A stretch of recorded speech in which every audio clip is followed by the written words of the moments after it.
Welcome to the Slop Farm. Enjoy the video. Start by preparing everything. Measure 1 liter of chicken or vegetable broth, mince 2 cloves garlic and 1 tablespoon fresh ginger, and trim 200 grams of protein like chicken or tofu into bite-sized pieces. Slice vegetables into roughly 1 centimeter pieces so they cook evenly. Have 1 teaspoon salt and 2 tablespoons soy sauce measured for seasoning. Rinse any grains or noodles you plan to add and set out oil in a large pot. This prep makes the cooking stage smooth and timed. Heat 1 tablespoon of oil in a large pot over medium-high heat. Sauté garlic and ginger for about 90 seconds until fragrant. Add the 200 grams of protein and cook 3 to 5 minutes until lightly browned on the outside.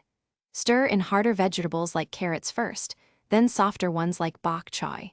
Pour in the measured 1 liter of broth and bring to a gentle simmer.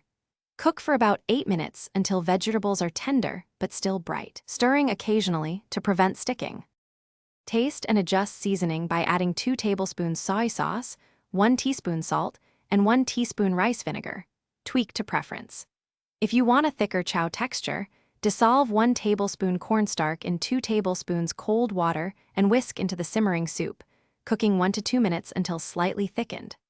Finish with 1 teaspoon sesame oil for aroma and 1 tablespoon chopped scallion per bowl as garnish. Serve hot in deep bowls with a side of steamed rice or crusty bread for a complete.